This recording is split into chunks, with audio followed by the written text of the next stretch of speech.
world of football with a soccer perspective. This is Soccer Today with Duane Rollins and Kevin Laramie, live on the Sports Podcasting Network.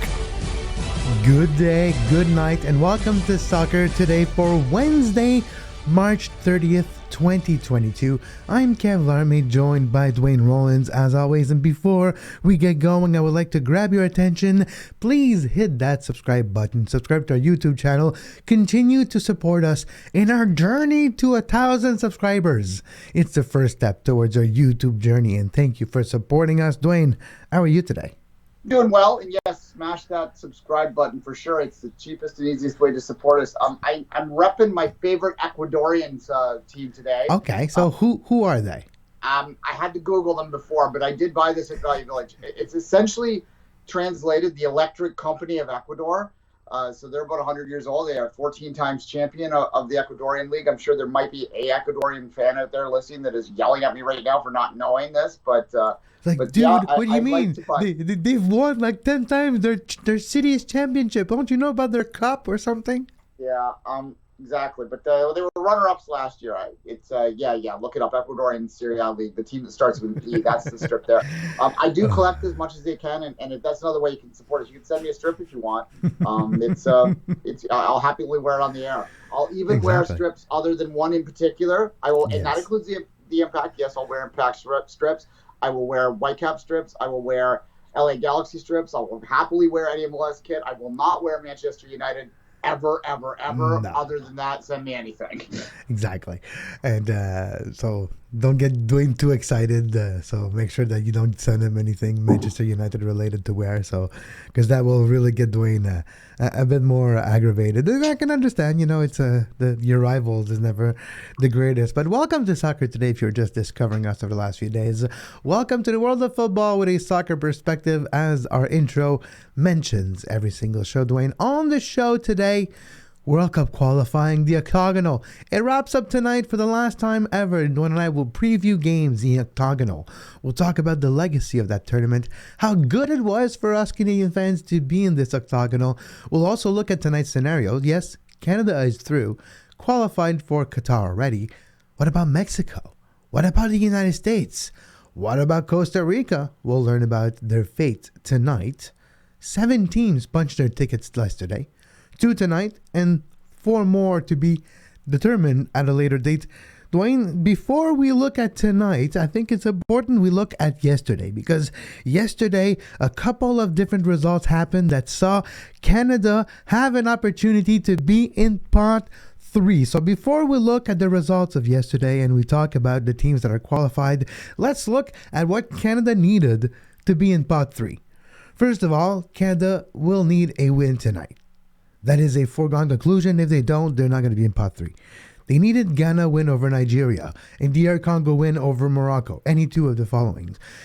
Mali, North Macedonia, Egypt. It didn't happen for North Macedonia, and Egypt was different. But a couple other results, one that we missed too, that included Tunisia, and that they actually got that jump done too. So 3 results out of possible only 2 needed happened.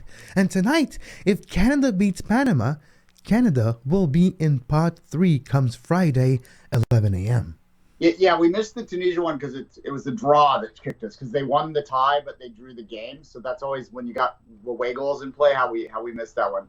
Sorry, guys. We don't have statisticians on staff. Well, we do, Kevin, but we only have one, and we're both exactly. yeah. So it's just me going with charts, that meme with the numbers in the air, and sometimes I miss one, but nonetheless, look, it was all coming down. Lots of people collectively coming together, watching those games yesterday afternoon.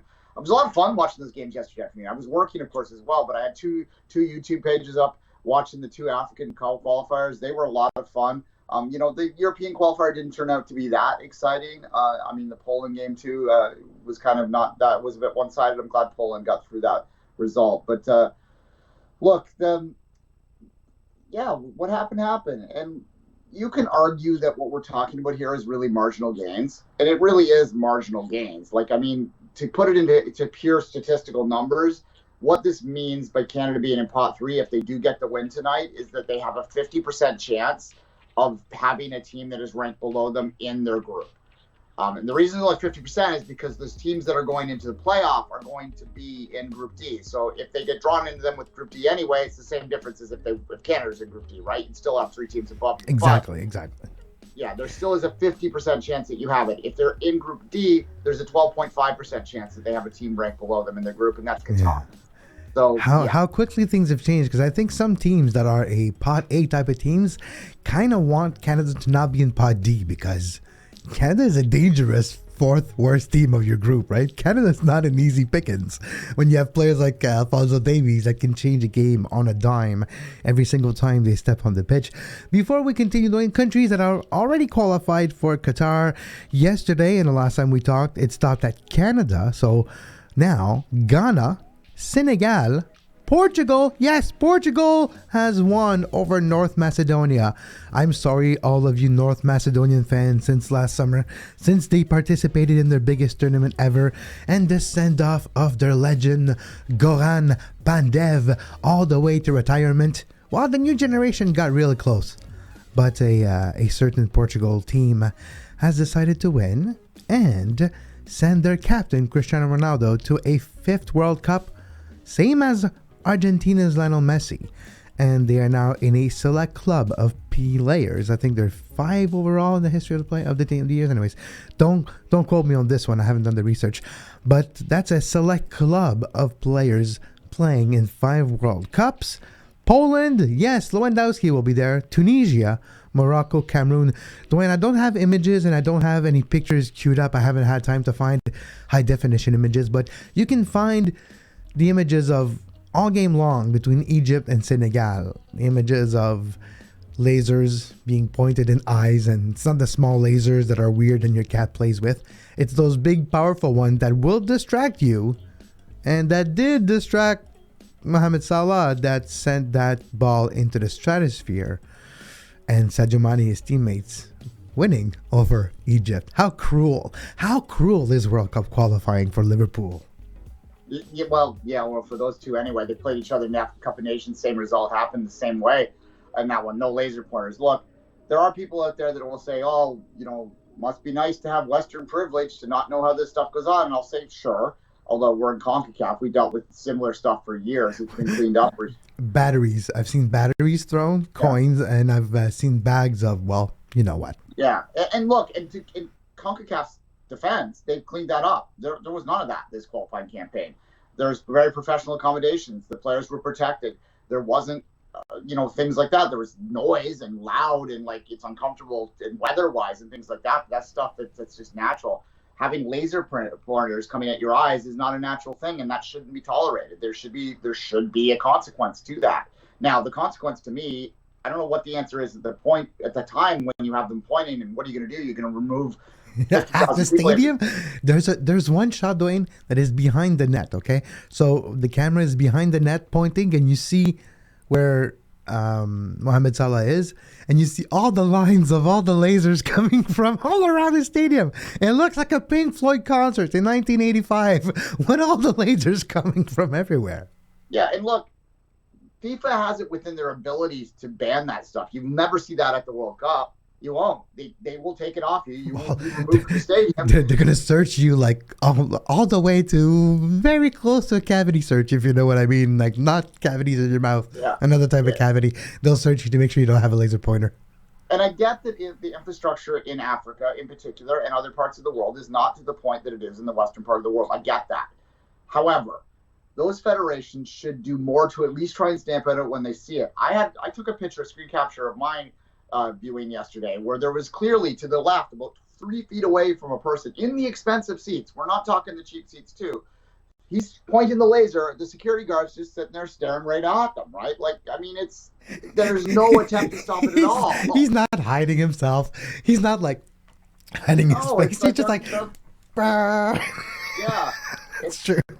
It's ridiculous. Like, and we laughing at it because it's kind of like, whoa, isn't the world funny sometimes? Well, but do you think Egyptian players are laughing? Do you think Egyptian fans are laughing today? There is no answer to. Well, the answer is you have to null and void the shootout and do it again, but they're not going to do that. No, because imagine the riot. Then exactly. So it's the home field advantage of Sorry, go ahead. Exactly. You saw it when Nigeria went out. Their fans stormed the pitch to try and get out their players. So there's a security issue there at play too. But the answer is to have the local organization committees, which goes all the way back to FIFA to me, right? Because it's all connected. And if they're just turning a blind eye to stuff like this, that means there's corruption at some level. That means that they're allowing certain things to look the other way at certain things. And that's not quaint. That's not local. That's not us being Western and being whatever. That's being us wanting people to aspire to aspire to fair play, which is something that FIFA claims to want, sure. Right? It's also when we say home field advantage, it's not necessarily what we mean. We don't mean an home field advantage so big that you have laser pointers telling you're telling a different result, right? Because the result of that game was probably influenced by those laser pointers. And of course, it happened throughout the game too. Like throughout the run of play, you saw Egyptian players running and laser pointer right in the eye, and you saw the goalkeeper try to make a save on a set piece, and like you have the freaking laser pointer in the eye. You saw it multiple times. You're right. There is no clear, easy answer, but it happened, and I thought it was also a worthy conversation because it shows us that that's the beauty in a way too. Unfortunately, I guess the diversity of World Cup qualifying and how it's different hostility everywhere. In CONCACAF, you had Canada-Costa Rica was maybe Canada's most hostile game they've played just because how loud, boisterous, and how intimidating the Costa Rican crowd was. It was the same for the Senegal crowd yesterday. Yeah. And look, that's taking nothing away from Senegal. It's a brilliant team. They're the African champions. They won that game fair and square. They were the dominant team. If it wasn't for the Egypt's keeping, basically, that game's done in regulation anyway. But yeah, and it was a great crowd otherwise, too. You know, the crowd, the voice, that should have been enough. And instead we're talking about this instead of the great performances that they had. So, look, I mean, I just wish federations do. I wish Mexico would do more, too, to stop certain things from happening. I wish all federations would do more to make sure that we have fair play at play all the time. But, look, that doesn't take away, as I said, from what was a brilliant day of football across the board. That's the day of the year where more teams book their ticket to the World Cup than anything else. And I'm going to say it so far, I haven't experienced it firsthand. I'm sure that if you are one of the very, very privileged few to be in a stadium or be on watching TV and watching your team win the World Cup, it must be an incredible experience. But the reality is, unless we live in a very select few countries in this world, we will never experience that. No. But what we all have a chance to experience is the joy of qualifying for one. It is a prize that is very similar in a lot of ways. Like, you don't get to hold the trophy up, but you almost should. It felt like a championship when Canada did it. It felt like watching championships get won when the home teams won it in the African qualifiers there. It's a prize that means a lot. It means a lot pragmatically in terms of the money that your federation gets injected into you. It means a lot to the players for their career aspirations, for their future earning potentials. It means a lot from a pride perspective, particularly when you're from a country that either has not been traditional in the sport like us, or a country that has not necessarily won the world's lottery in terms of their SEO or not SEO, pardon me, SES. SEO is a different thing altogether. Yeah. That's my other job. So yeah, look, no, it's a wonderful thing to watch. It's as good as watching a championship. We got to watch 5 of them yesterday. It was a nice day of football. It was a nice day of football with the result as we can put back on the screen right now, as it is the case. Teams qualified for Qatar right now. Let's go through. And then when we come back after the break, we'll preview Canada-Panama. We'll talk about the octagonal one last time. But here are the countries qualified for Qatar, and obviously Qatar. And then we see the big blue bloods, like the Germanys, the Brazil, France, Belgium, Croatia, Spain. Denmark will be there. Love to see Denmark. Christian Eriksen will be there for Denmark, Duane. That will be fascinating. But we can talk about, of course, Cameroon, Morocco, Tunisia have qualified from Africa, and that'll be great. Poland, as we mentioned, with Robert Lewandowski, and that'll be a great time. And it'll be a great World Cup, Duane. And what's really going to be interesting is Friday. We'll talk about teams that Canada will face at the World Cup, which I still can't get my mind around. And I will have to do that quickly, because after tonight, Canada's next competitive game, outside the Nations League, of course, will be in the World Cup. Yes, it's true. It's true. It's damn true. Duane, after the break, you and I will talk about Canada-Panama tonight. What is at stake? Pot number 3. What is that? Eat in winter. Yes, that is my French expression of the day. And also we'll talk about the United States. Will they qualify? Will Mexico qualify? Will Costa Rica play spoilers? That and more after this short break. You are listening to Soccer Today. Follow us on Twitter at SoccerTodaySPN and like our Facebook page, facebook.com/Sports Podcasting Network. You can find the podcast version of all the shows we do on iTunes, Apple Podcast, Google Play Store, TuneIn Radio, iHeartRadio, and anywhere you get your podcast.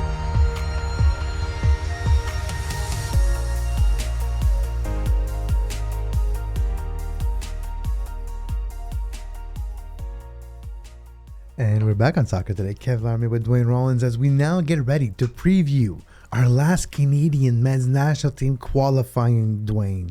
It's the last time we're going to preview Canada getting ready to play a World Cup qualifying game in this cycle. And tonight, Canada is playing Panama. Here's the schedule for the entire evening, of course, because there's going to be more than one game taking place tonight. We have Panama, Canada at 9:05. Costa Rica, USA also at 9:05. All the games are taking place simultaneously. Mexico, El Salvador at 9:05, and Jamaica, Honduras. And of course, to see surprising results, we would need to see probably upsets. Will Costa Rica pull off maybe the biggest upset and win at home? It wouldn't be really an upset. Costa Rica is the favorite in my mind here. Let's not forget Costa Rica's home record over their last 16 games.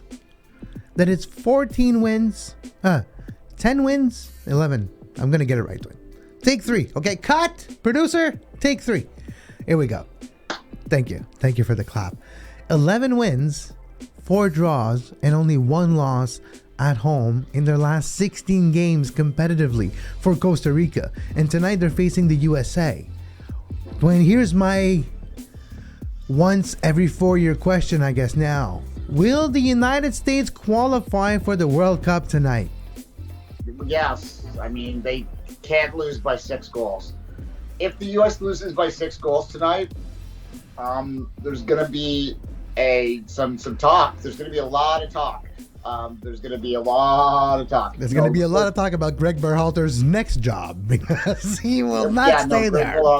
He will last about as long as Stephen Hart lasted that infamous night in San Pedro Sula if they lose by 6 goals tonight. Look, the U.S. is not going to lose by 6 goals tonight. Like, that's not likely. Now, the bigger question, I think the more important question for USMNT fans would be whether they can get a win down in Costa Rica, which would really be a big marker. And it's the only way that they could win the group outright, to which right now Canada is very much in control of that group. They would have to lose by a significant amount and have the U.S. win by a significant amount to have that overcome. Yeah, here I can just put some numbers on it. Right now, Canada's top of the group with 28 points.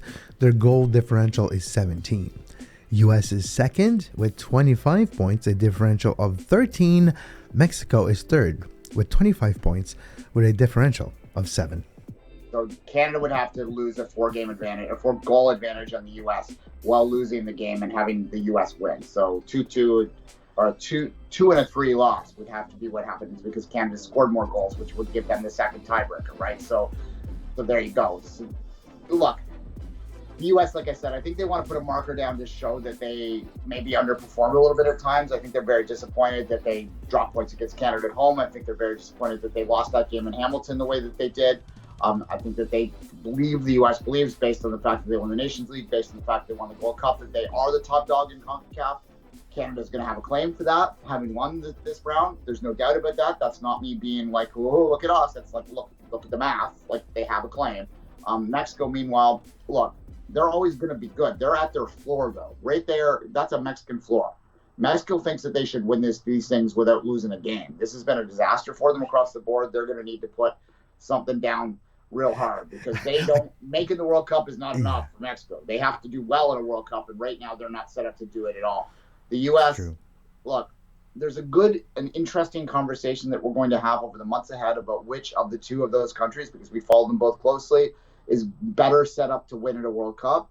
right now, and it's probably recency bias and just bias. I think Canada's better set up to win in a World Cup because I think that the way that they play is better suited to pull an upset than the U.S., the way that they want to play under Berhalter. Yeah. So all of these games matter in the sense that they're setting themselves up for the games that really matter come November. Look, the U.S., obviously, they're going to qualify. They're not going to lose by 6 goals. I don't think there's going to be some kind of weird act of God that happens tonight. I think it's going to be a 6-0 win. No. The question is, again, whether they can get the win or whether, from a Costa Rica perspective, you can maybe get a couple goal wins. If you're Costa Rica, like they're going to need to push forward because they need to overcome a 5-goal disadvantage. I believe it's 5. You can double check the numbers while I'm talking here against Mexico. So that means they probably need to win by 3 or so. So Mexico has a differential of 7, which would be 6 different than the U.S. right now. Costa Rica is 4 behind Mexico for the differential. Yeah, so there you go. They have to overcome that. That's not impossible. No. But Mexico is also playing El Salvador, and Mexico is at home playing El Salvador. So you also cannot count on El Salvador to do anything tonight. And Costa Rica is not an easy game. So those are probably going to here's my not really difficult prediction for you for tonight. At the end of the day, the octagonal table is going to look very similar to what it looks right now. The numbers might be a bit different. Canada will be first, U.S. will be second, Mexico will be third, and Costa Rica will be fourth. Panama will just miss. Of course, they are already eliminated. I don't think any of us would have put Canada first, but other than that, that's pretty chalk, right? Like that's, you might flip Canada and Costa Rica in a pre-op predictions, and that would have been pretty common. And some people would have put Canada above Costa Rica. They would have been flipping in that 3-4 position with U.S., Mexico, and then those 2. Panama probably the 5th best, and then the rest. I think some people might have saw Jamaica a little bit better. I was never as convinced by them because when you're relying as heavily on people coming new into a program that are not necessarily playing day in with each other, then that's a big problem. And look, it worked out over the course. No one could have predicted Canada's rise to the extent of the speed which it happened. I didn't expect it. I thought maybe 3rd or 4th. I would have been very happy, if they'd gone into this game with an ability to go 3rd or 4th with that chance to play New Zealand at the start of this thing. But they came together. And part of that, I think, was the fact that they played the full qualifying campaign, that they played those early games, that they were able to get the kinks out against Cayman Islands, against Aruba, against Bermuda. Are you singing a song or are you just naming countries? Aruba, Cayman, Haiti. We're going to Qatar. Yes, we're going to the World Cup. Not me, not you, but the Canada national team is going to Qatar. Here goes my singing talent, and I'll be here all week, folks. But before we continue, and of course we'll preview Canada and Panama in a second, we'll look at the last time they played each other in the octagonal. But speaking of the octagonal, what is the legacy of this tournament? World Cup qualifying will look differently in the next few times for the Canadian men's national team. We don't know what it's going to look like. How many rounds will it have?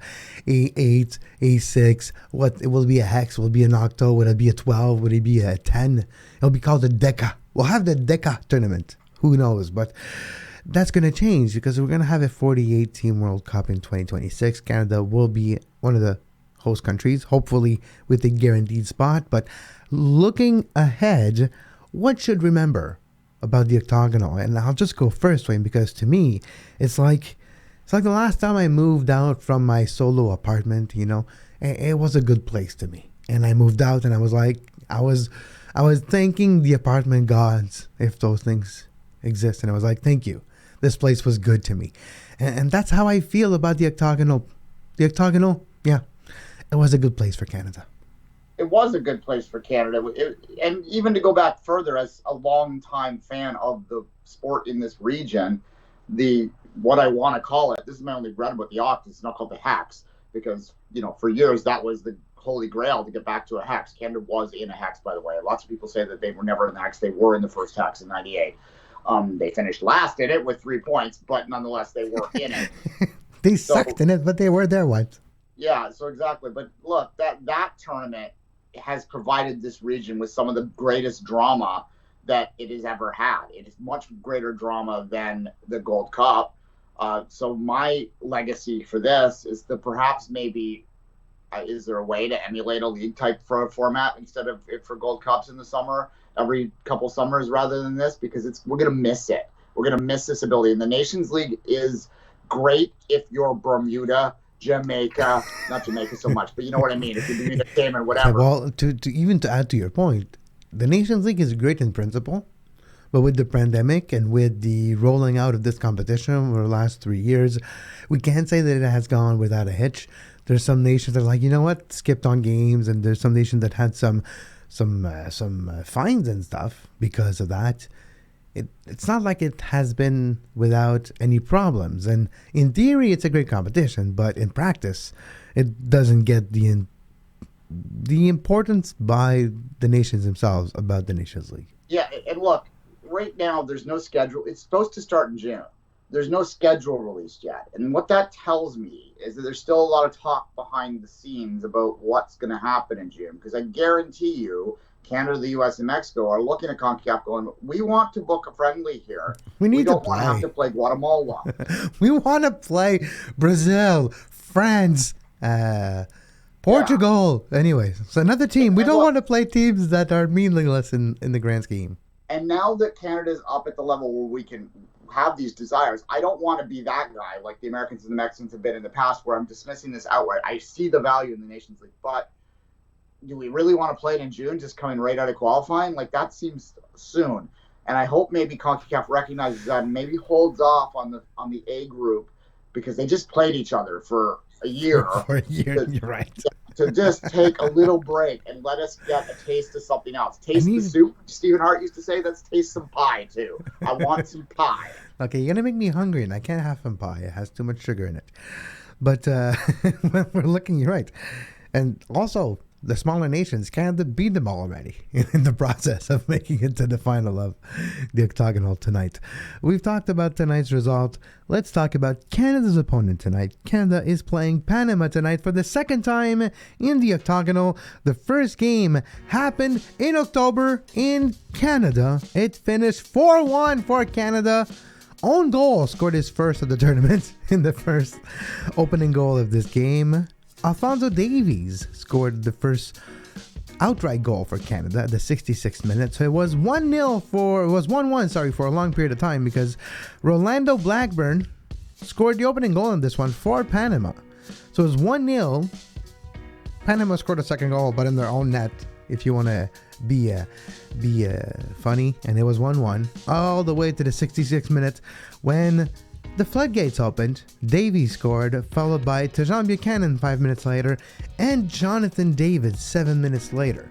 It's interesting because those three names back to back, Duane, is to me Canada in a nutshell. Those three names scoring back to back is why Canada qualified for the 2022 World Cup ahead of schedule. The schedule was 2026.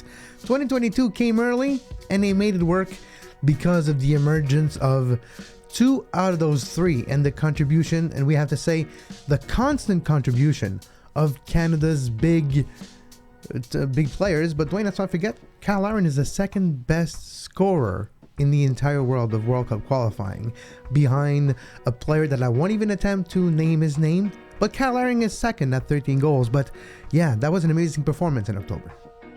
100%. Look, that you said it kind of matter-of-factly, that Alfonso Davies goal, that's the Alfonso Davies goal when he sprinted 90 yards. The sideline. Yes, you're right. In Edmonton. In Toronto, sorry.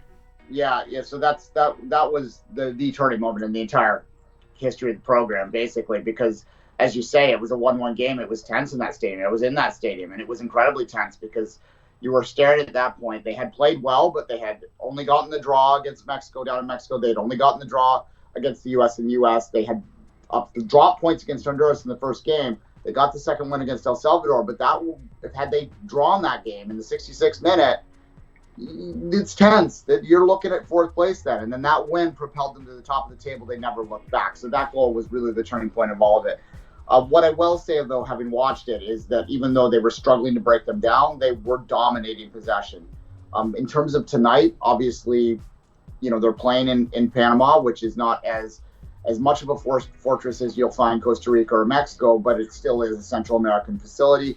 They still have to deal with the travel down there. They still have to deal with the heat down there. They still have to deal with perhaps hostile fans, although I would guess that based on the way that the windows have gone, that what edge might have been in that stadium probably will have dissipated a little bit. Oh, so yeah, definitely that, and also the COVID measures over the last few months have made the hostile environment have been really far and few. I've seen Azteca multiple times over the last few months with Canada, with CF Montreal, with other teams in MLS. And not once did it look hostile. Not once did it look intimidating. We're talking about the intimidating elephant itself, like the examples that people used to use for almost 100 years of intimidation in a soccer stadium. It's not the case anymore. Yeah, look, Costa Rica was the closest it was. I have friends who were there. One of them brought me back a Costa Rican jersey that they traded for a scarf with a fan outside the stadium without security around them. So that tells you that it wasn't really that intense around the stadium, right? If they were, it was cosplay intense. It was not like you'll get beat up intense. It was like, oh, we hate, those two dogs, they yell at each other between the fence, and then you open the fence and like, nah, they're fine, and they won't even attack each other. Yeah, that's exactly what it was. I'll wear the Costa Rica strip sometime next week after I wash it, because it was literally taken off his back. So I'm just gonna wash it before I put it on. But at any rate, look, I mean, it has lacked that, and also the Panamanian players. You wonder how motivated they are and what kind of lineup. Canada does have something to play for. John Herdman is a master at motivation. I do think that those players do want to win the group outright, even though they mathematically have almost clinched it yet. They still want to do it on the pitch. It's really pot 3, because right now, if you win, you're in pot 3. It's solely in Canada's hands, and John Herdman knows this. I've heard him on the interview with CBC with Brian Dunlap at Good Force, which shout out to Brendan Dunlap, he's been on the show before. He's always been really gracious with his time, but also covering soccer for the last decade with James Sherman and Primetime Footy and everybody there. So it's always a great, fun time watching them talk about the world of soccer. And they were talking to John Herdman yesterday, saying, and he's like, waking up, I got to prepare my squad for Panama. We're playing for pot 3, and it's going to be the case. It's factual. So there is something to play for. Yeah, and if Brendan's listening, I do want to ask a question. How is it you've been in the air for 20 years and have looked 30 the entire 20 years time? I want to know your skincare routine. But at any rate, alas. There's also a lot of hair routine, which, by the way, congratulations for that hair, Brandon. Literally, he's looked the same age for 20 years, hasn't he? Anyway, he's got the beard now, so I'm sure there you have it. Anyway, that note. Look, it's all for Canada to win this game outright tonight. Am I going to put a little bit of money on it? Maybe. We'll see what kind of odds we got. But the thing is, I looked the other day, and we're not getting good odds on the road anymore. We're the favorites on the road. Because, people follow the games too. They're like, Canada's not going to lose that one, so we're not going to act like they are. But that will be a fun time, and we can just go over the schedule once again. 9:05 p.m. Eastern tonight. You can find Canada at Panama. Of course, Costa Rica, USA is another matchup that you can follow closely for the results in CONCACAF. Mexico, El Salvador, and Jamaica, Honduras. 4 games playing simultaneously. And I say simultaneously with a little bit of grain of salt, because it is CONCACAF, and we're not really good at pulling off simultaneously, like pure simultaneous. It'll be like a couple minutes between, probably, but they'll do their best. They will do their best, yeah. And look, there's not a lot of urgency on these games, really. It's just the American game, and the Costa Rican American game is the only one that really matters compared to the Mexican game. So get those two kind of close. The rest, whatever. It's fine. It'll be fine. But for the last time tonight, Octagonal will follow it.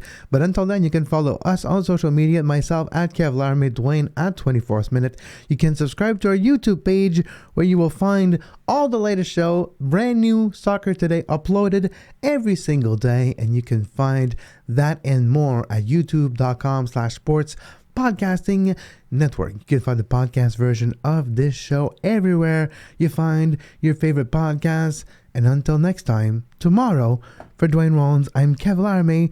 We wish you a great soccer. See you tomorrow.